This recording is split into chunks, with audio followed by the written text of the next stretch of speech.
नमस्कार, मैं हूं आपके साथ पूर्णिमा मिश्रा। हमारे खास प्रोग्राम क्या कहते हैं नरेंद्र मोदी में आज आपको सुनवाएंगे पीएम मोदी का वो ऐतिहासिक भाषण जो उन्होंने 27 फरवरी 2023 को बेलगाम कर्नाटक में दिया। अपने भाषण में पीएम ने कहा कि जब सच्ची नीयत के साथ काम होता है तब सही विकास होता है और डबल इंजन सरकार की नीयत भी सच्ची है और विकास की निष्ठा भी पक्की है। इसीलिए हमें इस विश्वास को बनाए रखना है। साथियों, आज की लड़ाई हो या फिर उसके बाद भारत का नवनिर्माण, बेलगावी की महत्वपूर्ण भूमिका हमेशा रही है। आजकल हमारे देश में, कर्नाटका में स्टार्टअप्स की खूब चर्चा होती है, लेकिन एक तरह से देखे तो बेलगावी में तो 100 साल पहले ही स्टार्टअप्स की शुरुआत हो गई थी। 100 साल पहले मैं आपको याद कराने आया हूं। बाबूराव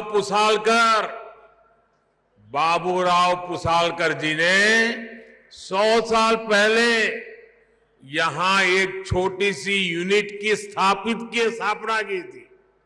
तब से बेलगावी अनेक तरह की इंडस्ट्री के लिए इतना बड़ा बेस बन गया है। बेलगावी की इसी भूमिका ने डबल इंजन सरकार इस दशक में और सशक्त करना चाहती है। भाइयों और बहनों, आज जिन प्रोजेक्ट का लोकार्पण और शिलान्यास किया गया है, उनसे बेलगावी के विकास में नई गति आएगी। सैकड़ों करोड़ रुपए के प्रोजेक्ट्स कनेक्टिविटी से जुड़े हैं, पानी की व्यवस्था से जुड़े हुए हैं। आप सभी को इन सारी विकास की योजनाओं के लिए इस क्षेत्र की प्रगति का एक मजबूत गति देने के इस अवसर पर मैं बहुत बहुत बधाई देता हूं। आज बेलगावी से पूरे हिंदुस्तान को भी भेंट सौगात मिली है। हिंदुस्तान के हर किसानों को आज कर्नाटका से जोड़ा है, बेलगावी से जोड़ा है। आज यहां से पीएम किसान सम्मान निधि की एक और किस्त भेजी गई है। सिर्फ एक ही बटन दबाकर, एक ही क्लिक पर देश के करोड़ों किसानों के बैंक खाते में 16,000 करोड़ रुपए पहुंचे हैं। यहां जो मेरे रायतू बंधु है ना, वो अपना मोबाइल देखेंगे तो मैसेज आ गया होगा। दुनिया के लोगों को भी अजूबा होता है, और इतनी बड़ी रकम 16,000 करोड़ रुपया पल भर में, और कोई बिचौलिया नहीं, कोई कटकी कंपनी नहीं, कोई करप्शन नहीं, सीधा सीधा किसान के खाते में। अगर कांग्रेस के राज होता तो प्रधानमंत्री कहते थे कांग्रेस के कि 1 रुपया भेजते हैं 15 पैसा पहुंचता है। अगर आज उन्होंने 16,000 करोड़ का सोचा होता तो आप सोचिए 12-13 हजार करोड़ रुपया कहीं गायब हो गया होता। लेकिन ये मोदी की सरकार है।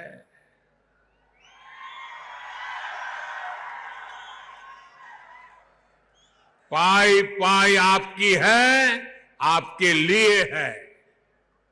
मैं कर्नाटका सहित पूरे देश के किसान भाई बहनों को बहुत बहुत बधाई देता हूं।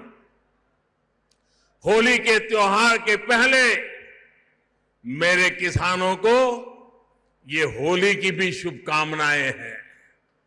भाई और बहनों, आज का बदलता हुआ भारत हर वंचित को वरीयता देते हुए एक के बाद एक विकास के काम कर रहा है। हमारे देश में दशकों तक छोटे किसानों को भी नजरअंदाज किया गया था। भारत में 80-85% छोटे किसान हैं।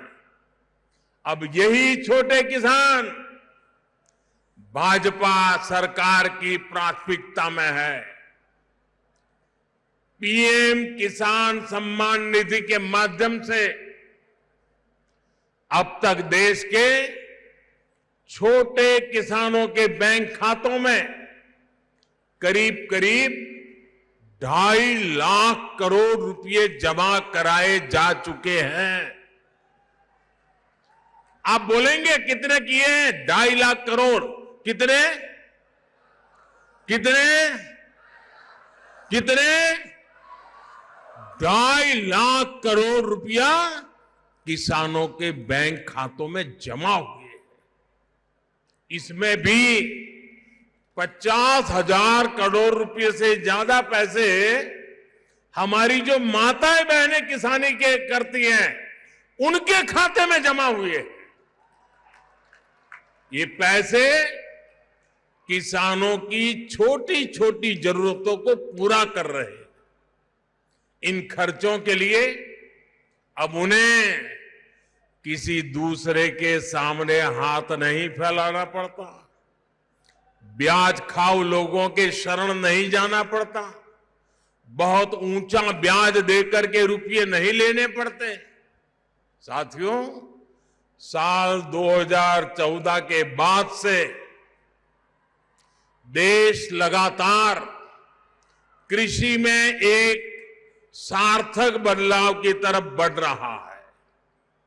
भाजपा सरकार में हम कृषि को आधुनिकता से जोड़ रहे हैं, कृषि को भविष्य के लिए तैयार कर रहे हैं। साल 2014 में जब देश ने हमें सेवा करने का अवसर दिया तो भारत का कृषि के लिए बजट, ये आंकड़ा याद रखोगे आप लोग? याद रखोगे? जरा जोर से तो बोलिए, याद रखोगे? देखिए, जब हम आए थे 2014 में सेवा के लिए, आपने मौका दिया था, तब भारत का कृषि बजट 25,000 करोड़ रुपए था। कितना कितना? इस वर्ष हमारा कृषि बजट 1,25,000 करोड़ रुपए से ज्यादा है, यानी 5 गुना ज्यादा बढ़ोतरी हुई है। ये दिखाता है कि बीजेपी सरकार किसानों को मदद करने के लिए कितनी गंभीर है, कितनी सक्रिय है। हमने टेक्नोलॉजी पर बल दिया, जिसका लाभ भी किसानों को हो रहा है। आप कल्पना कर सकते हैं, अगर जनधन बैंक खाते ना होते, मोबाइल कनेक्शन न बढ़ता, आधार न होता, तो क्या ये सब संभव होता? क्या हमारी सरकार ज्यादा से ज्यादा किसानों को किसान क्रेडिट कार्ड से भी जोड़ रही है। कोशिश यही है कि किसानों के पास बैंक से मदद पाने की सुविधा लगातार रहे, हमेशा रहे। साथियों, इस वर्ष का बजट हमारी खेती की आज की स्थिति के साथ साथ भविष्य की जरूरतों को भी एड्रेस करता है। आज की जरूरत भंडारण की है, स्टोरेज की है, कृषि में आने वाली लागत को कम करने की है, छोटे किसानों को संगठित करने की है। इसलिए बजट में सैकड़ों नई भंडारण सुविधाएं बनाने पर बल दिया गया है।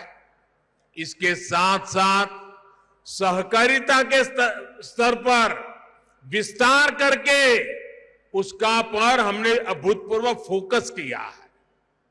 प्राकृतिक खेती को प्रमोट करने के लिए भी अनेक कदम उठाए गए हैं। प्राकृतिक खेती से किसान की लागत में बहुत कमी आने वाली है। नेचुरल खेती में किसानों को सबसे बड़ी समस्या खाद और कीटनाशक बनाने में आती है। अब इसमें किसानों को मदद करने के लिए हजारों सहायता केंद्र बनाए जाएंगे। किसान की लागत बढ़ाने में केमिकल फर्टिलाइजर की भूमिका अधिक होती है। अब हमने किसानों के लिए पीएम प्रणाम योजना शुरू की है। इसके माध्यम से केमिकल फर्टिलाइजर का प्रयोग कम करने वाले राज्यों को केंद्र से अतिरिक्त मदद मिलेगी। भाइयों और बहनों, हम देश की कृषि को भविष्य की चुनौतियों को देखते हुए हमारी पूरी इस किसानी ग्रामीण अर्थव्यवस्था इसमें नए प्राण लाने के लिए हम कृतनिश्चयी हैं, बल दे रहे हैं। क्लाइमेट चेंज के कारण कितनी समस्या आ रही है, ये हमारा किसान आज अनुभव कर रहा है। इसलिए अब हमें अपनी पुरानी परंपराओं की ताकत को फिर से याद करना होगा। हमारा मोटा अनाज, और मैं तो देख रहा था मोटे अनाज की सुंदरता भी कितनी अच्छी है। हमारा मोटा अनाज हर मौसम, हर परिस्थिति को झेलने में सक्षम है और ये सुपरफूड है। मोटा अनाज सुपरफूड है, ये अधिक पोषक भी होता है। इसलिए इस वर्ष के बजट में हमने मोटे अनाज को श्री अन्न के रूप में नई पहचान दी है। और कर्नाटका तो श्री अन्न के मामले में दुनिया का एक बड़ा केंद्र और सशक्त केंद्र है। यहां तो श्री अन्न को पहले से ही श्री धान्य कहा जाता है। अनेक प्रकार के श्री अन्न यहां का किसान उगाता है। कर्नाटका की बीजेपी सरकार हमारे मुख्यमंत्री जी के नेतृत्व में इसके लिए किसानों को मदद भी देती है। मुझे याद है कि रैता बंधु येदियुरप्पा जी ने श्री अन्न को प्रोत्साहन देने के लिए यहां कितना बड़ा अभियान चलाया था। अब हमें इस श्री अन्न को पूरी दुनिया में पहुंचाना है। श्री अन्न को उगाने में लागत भी कम है और पानी भी कम लगता है। इसलिए ये छोटे किसानों को डबल बेनिफिट देने वाला है। साथियों, इस क्षेत्र में गन्ने की पैदावार खूब होती है।